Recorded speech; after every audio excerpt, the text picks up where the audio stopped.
Folks, welcome back to the archived podcast and YouTube channel. My name is Adam from Northside Golf. My co-host here, Pat from Concrete Links Co. Pat, we've just had Masters Weekend 2026. How are you? What are your first takeaways from the result? Adam, thank you for having me on your podcast again. What a thrill it is to be here speaking on different time zones. What a Masters. It was unbelievable. We almost saw an all-time collapse. We saw narratives, we saw storylines, and I'm really looking forward to unpicking it all with you this evening. Okay, well, let's jump into it. So, 4 parts I've got here that I want to run through. The first part, I think aptly title it "The Lead, the Collapse, the Rescue." Okay, as you hinted at your intro there, Rory took a record 6-shot lead into the weekend, then completely coughed it up. Cameron Young, then Justin Rose, both had the green jacket in their hands on Sunday. Let's discuss why this keeps happening 2 years in a row with Rory. But one thing I would like to also hint on, Pat, is why Augusta keeps pulling him back anyway. So what a roller coaster. Talk me through the final round and what you saw and who you when throughout the final round who you thought was going to be wearing a green jacket. I thought he was going to throw it away. I think the thing is with Rory is he's just one of those guys, isn't he? Like it's like he's addicted to making his golfing life and golf career a total roller coaster, and we all love being on that roller coaster ride. And I think I've tried my best to sort of stay away from podcasts, which is really difficult for me considering the amount I consume, because I didn't want hindsight to really impact my opinion and the lens in which I looked at it and impact what I came away with the tournament. And I just thought it was amazing. My personal opinion, I think more people gave it away than Rory went and took it. Um, Cameron Young, in hindsight, has said like he played the shots and he just couldn't get it over the line. I don't agree with that. I think he could have done more. Justin Rose, 3 foot in the 13th, like after what could have been one of the shots of the entire tournament. It's difficult. I was rooting for Rosie. Like Rory got it over the line, but I think in hindsight, I'm really happy. I would have been really happy with that leaderboard. Anyone who walking away with that green jacket, I feel like I would have been quite happy with whoever. But ultimately, as a bit of a Rory simp, I'm glad that he got it over the line. I'm I, I hate to say this, but there was a point where I was like low key rooting for Reed. Like I think he's probably quite an objectionable person, but his game is amazing and watching him around that place. But he completely collapsed. Well, what a thrill! What a thrill! It just there's something about that tournament and that golf course. It just happens all the time, and yeah, almost devastated that we have to wait another year before the discourse around Augusta starts again. Yeah, I likewise. I got to Saturday night, and I thought, okay, so he's got the choking out of his system, and it'll be all on. He can taste the blood, and it'll be Rory all day long, and I'll be switching it off after the front 9. Right, that's what I had in my head. Patrick Reed comes out, and what did he do? He went birdie, birdie, birdie, and I've gone, okay, the Reed trainer's here. And like you, short game exceptional. It's like, so I was kind of low key keen to see him get close. But what then happened for me was Rosie's chip in on the first, right? And I've gone, hang on. And I'm a huge gambler, Pat. I put $10 on Rosie for a win, right? I put my sold $10 on Rosie. I love Rosie. And when he chipped in on first, I thought, oh, my $310, give it to me now. So it had my attention very quickly.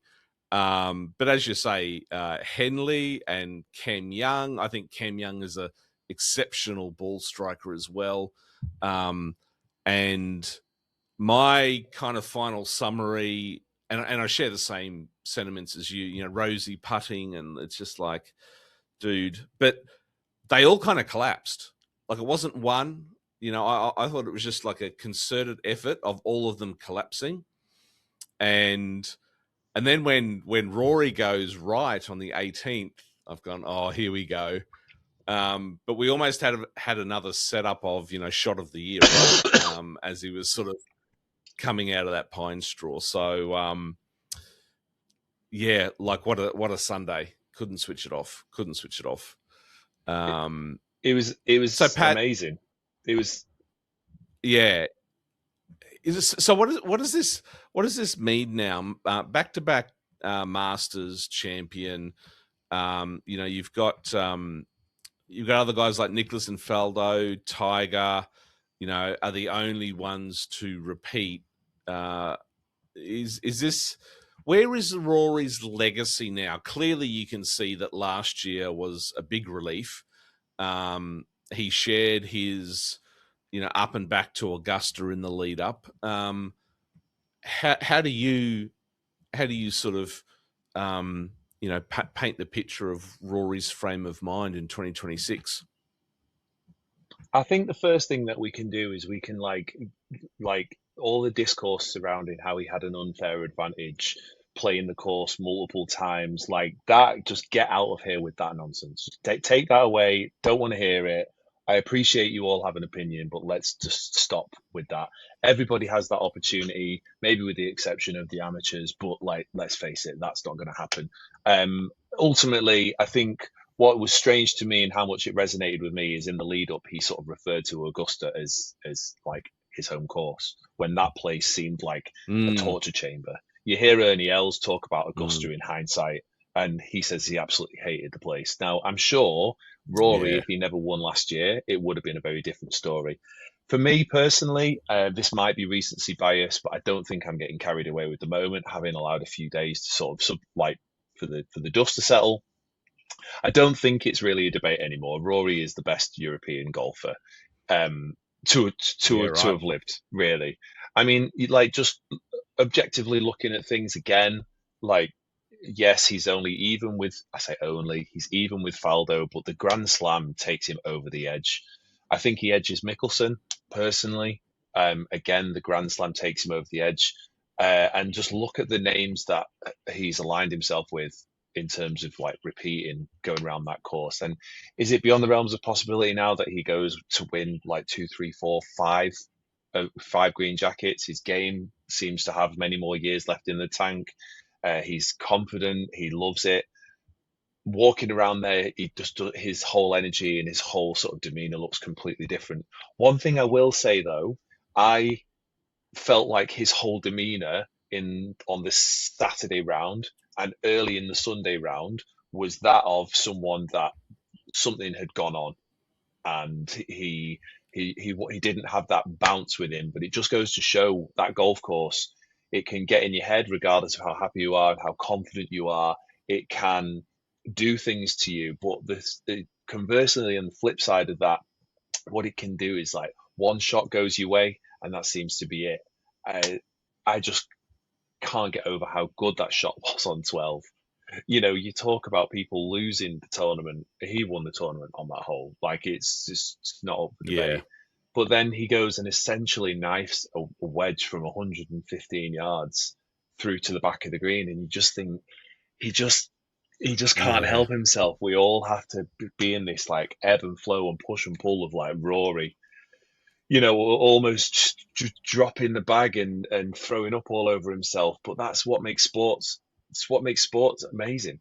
It's what makes you root Yeah. for players. It what makes you what roots against players. And ultimately, it's so strange that like the much maligned live golf team aspect has kind of been largely sort of seen as like a sideshow to live golf. Um, but what's weird is you're finding yourself in this more polarized world. You find yourself rooting for the individuals like they were teams. Like I'm a Manchester United fan. I find myself going through the ringer with Rory just like I do with Man United. It's something that has really sort of grown in golf. And it seemed we had it with Tiger. Everyone really wanted him or Phil to win during that era. Feels like we lost it for a little bit.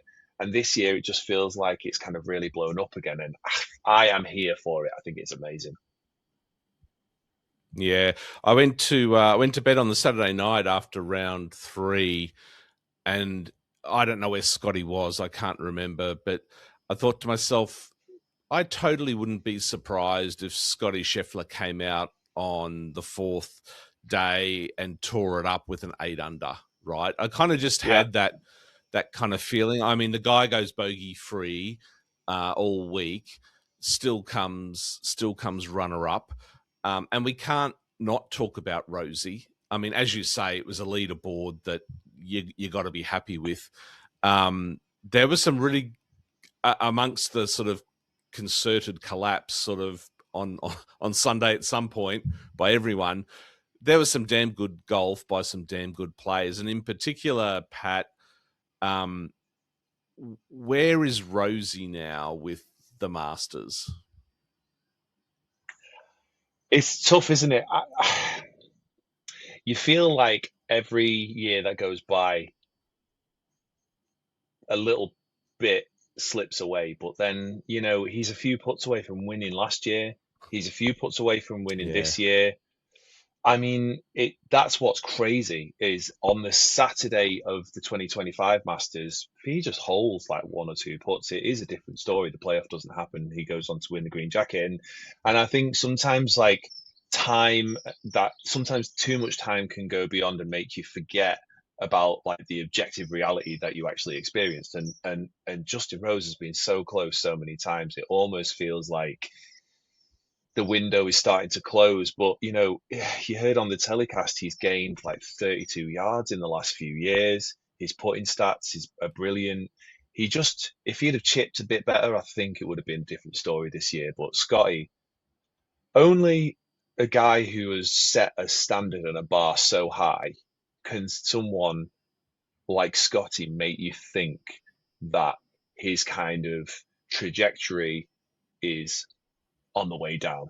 Now, yeah, by this point last season and whatnot, he'd won like X amount of times and he's kind of like only won once this year. But, imagine your standards being so high that people are disappointed by one win and all of these second places. And the reality is, if he'd have just learned how to put one round out of the 4 together, then it'd be a completely different story again. And I think it just goes to highlight like golf is hard, man. Like golf is hard. And to go Yeah. around Augusta, I actually didn't pick up on that stat. If he's gone around Augusta that week without making a bogey, objectively, that is sick. That is so sick. Yeah. Yeah, I mean, Russell Henley, he was a real danger. Like Russell Henley was marching around Augusta like he was a problem at points, and that was amazing. Tyrrell Hatton, I personally think that flatters him. I'm a big fan of Tyrrell Hatton, but that's a backdoor yellow square on the Wikipedia. Like I personally don't think he was ever really in contention. He just had a really good day. I think the ones that dropped the ball, Justin Rose, Russell Henley, Cameron Young, and ultimately Scheffler. It would have been interesting to have seen how a playoff would have gone had that put on hole 17 dropped for Scheffler, because ultimately the pressure would have been a lot greater on Rory to have gotten a par. That would have been a completely different story on 18. But yeah, I don't know what the coverage was like for you guys. I had no idea. Nobody who I was with texting so on and so forth had a clue where that ball went on 18. No. So to see it in the front bunker was.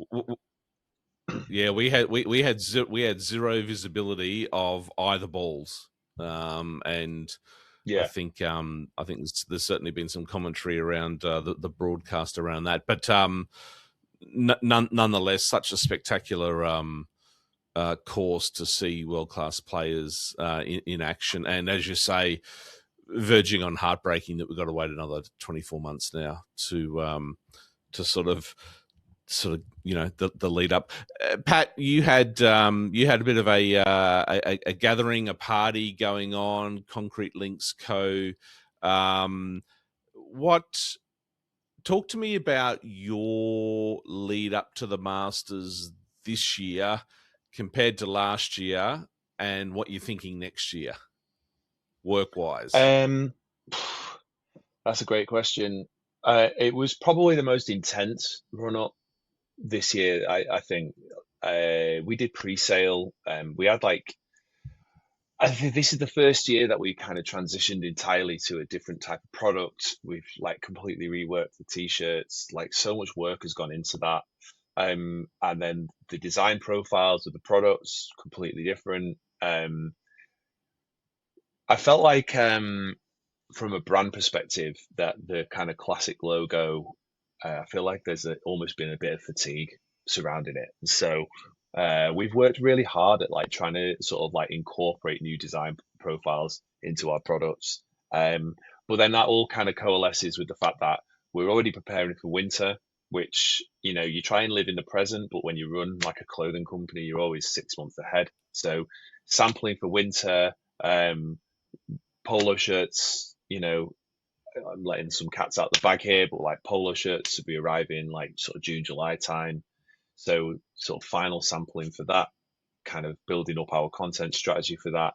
And it all coalesces with this like, huge kind of 3 weeks, 3 week like jamboree, if you will, like where the Yeah, yeah, excitement and the yeah. hype, and you're trying to hold on to this. So it's been really intense. Ultimately, it's been absolutely amazing. We had the Masters Social at Tea Club in Salford Keys. That was absolutely amazing.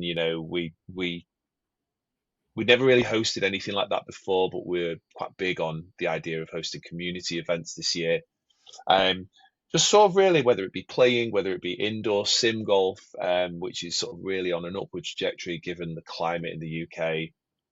And it felt like a really good opportunity to bring people together and sort of bring people from the local area into Tea Club, who've been one of our like affiliate partners sort of since sort of October time. And the guys there are amazing. Nick and Tom have done such an amazing job in there. It looks so sick. And it's just exactly what we would want from a partner. Um, and so, yeah, it was great. It was great to put some like faces to names. It's great to sort of thank people who have been supportive from day one. It was great to be in a room like where being in a room where where you're looking around and seeing products that have been formulated and designed and created in this tiny little workshop in the garden of your house is like the coolest thing. Like I personally don't want it to stop. Um, and Yeah. really, it's just been a big affirmation as to like, we're doing things small, it's bootstrapping, but we've built an amazing community of people who I'm really grateful for. But yeah, I felt like we kind of got to Friday, and after the event, it felt like we'd kind of started running downhill, and it was time to take our feet off the gas, and just sort Yeah. of chill and enjoy the weekend. Really, it was my birthday on Sunday as well, so it was having some nice horizontal time Happy on the birthday. couch. Happy birthday, you spring chicken. Thank you very much, brother. Yeah, thank you very much. I don't feel very young, but we are where we are. Likewise. Likewise. Likewise. Well, Pat, let's go back to Augusta for a moment, and let's do a bit of an archived lens assessment around sort of what we saw, who wore it, who didn't, what kind of raw moments and cultural related observations did you have from what I would I would assess as being, the most traditional of traditional tournaments in terms of legacy and history and protocols and things like that. What sort of around the fringes did you observe? Um, it's tough, isn't it? Because being there and looking it through the lens of what as a viewer on television and like what you sort of see on social media and like let's just say it as it is. The Masters socials are probably some of the best in the world, let alone sports. It's unbelievable what they do. Me personally, like I can't help feel that there's a little bit of a Instagramification of the Masters. It feels like the event has kind of become kind of so big that, like, I noticed that there was some people objecting to Kevin Hart being at the par three tournament. But if you didn't expect Bryson to do something like that, then honestly, that's kind of a you problem. Um, I Yeah.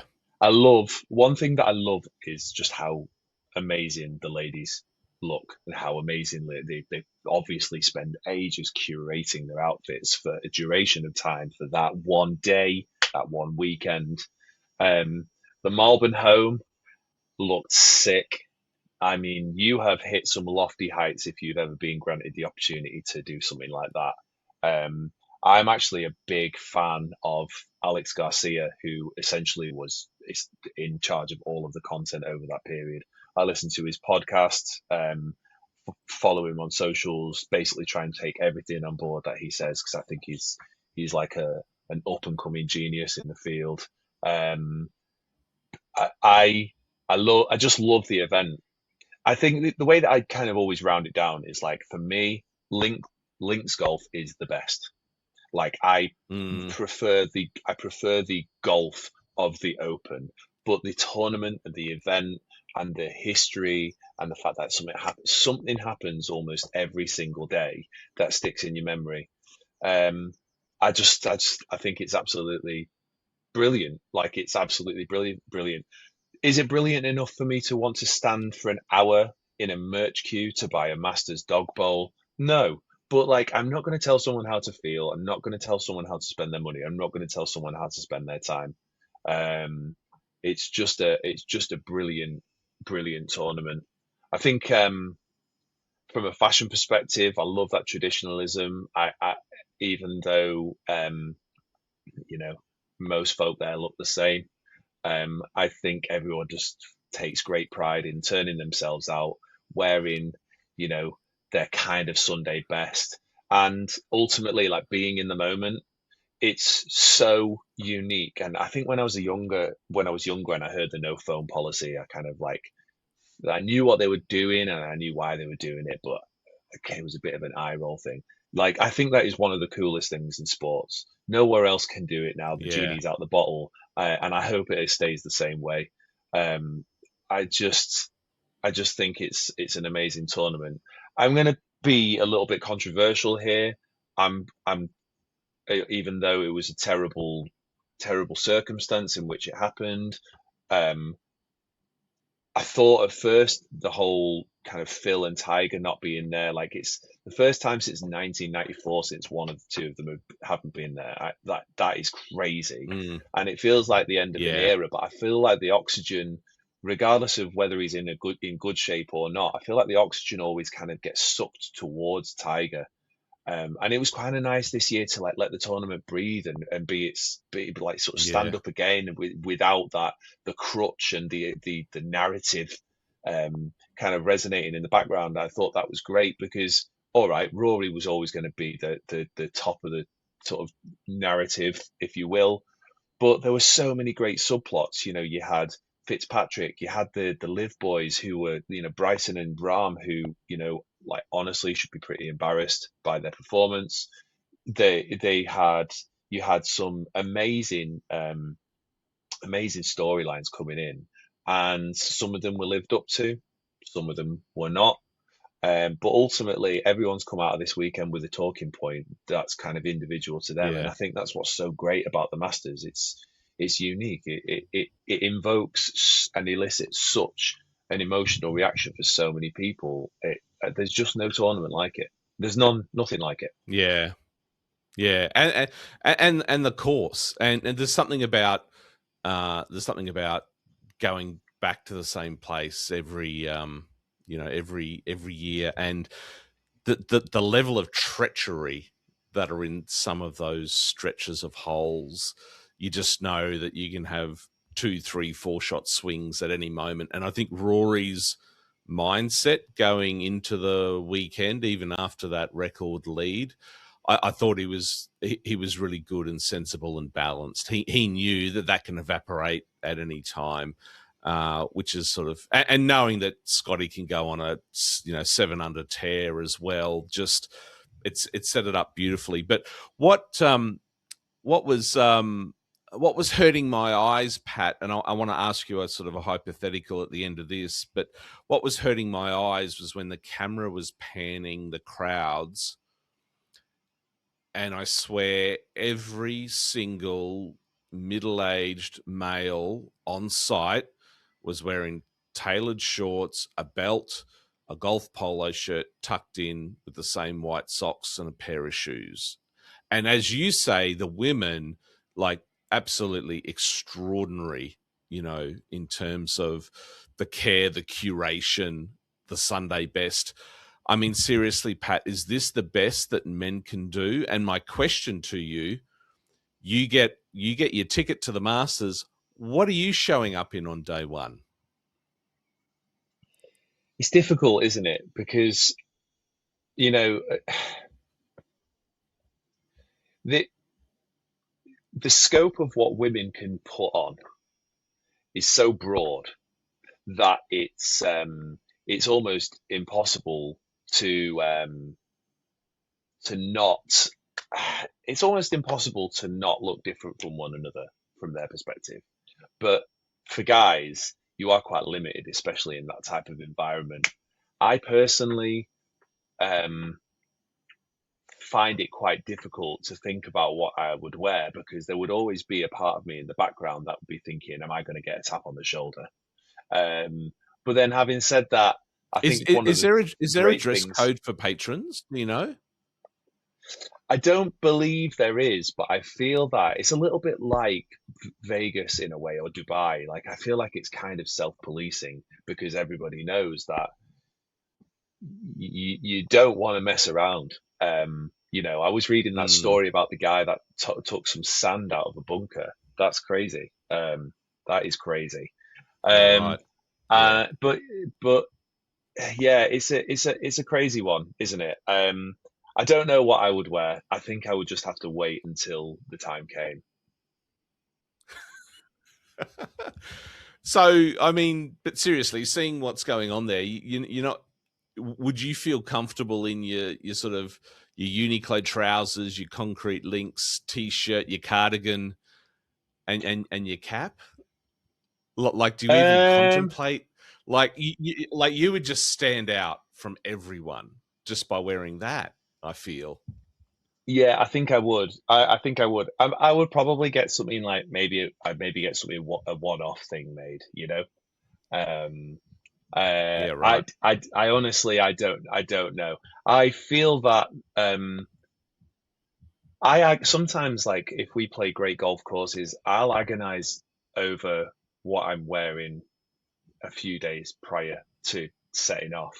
Um, I feel like where going to Augusta is is a difficult is a difficult proposition, how to dress and how to kind of present yourself. It's very, very tough. I think I would um I would probably refrain from a t-shirt. I would wear a collar, but I think you can jazz it up. Your footwear can be the thing that makes or breaks. It's got to be comfy. One thing I will say, I'm absolutely not wearing golf shoes. Like, brother, it was dry as a No, bone. No one needs to see your foot joys.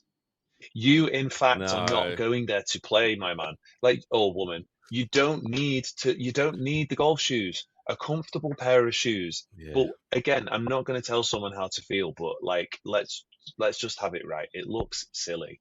Um, I yeah, think I would still wear a collar. I would still wear some sort of shorts, but I would try and elevate it with headwear, and I would probably elevate it with footwear as well.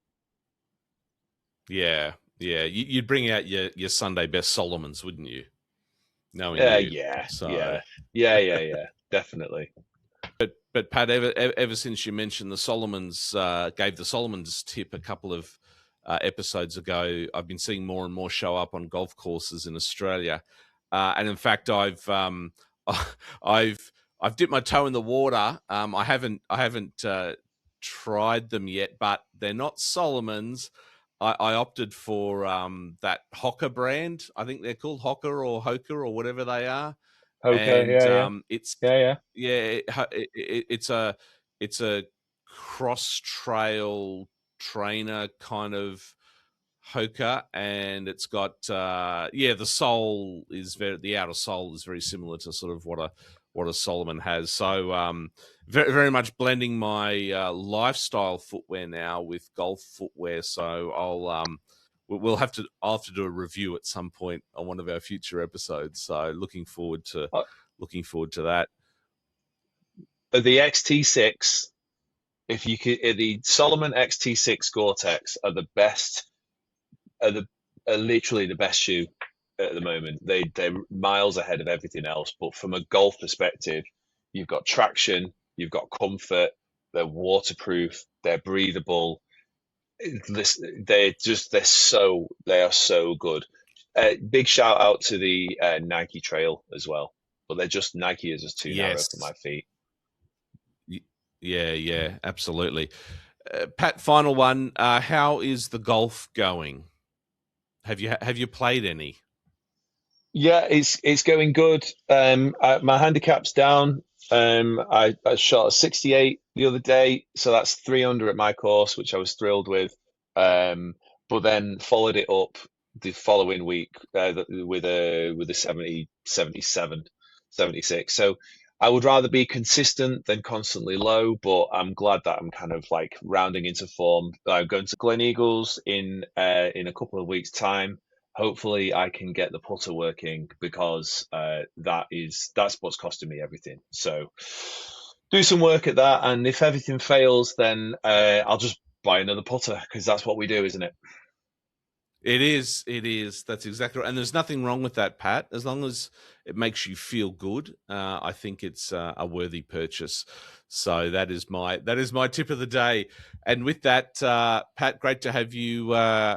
Great to have you on the podcast once again. For those that are listening and watching, make sure you do all the follows and likes and those kind of things. We're on YouTube at Archived Golf and on Instagram. The handle is archived.golf. My name is Adam. Pat, thanks so much for joining us. We will chat soon, brother. Thank you, my man. See you soon. See ya.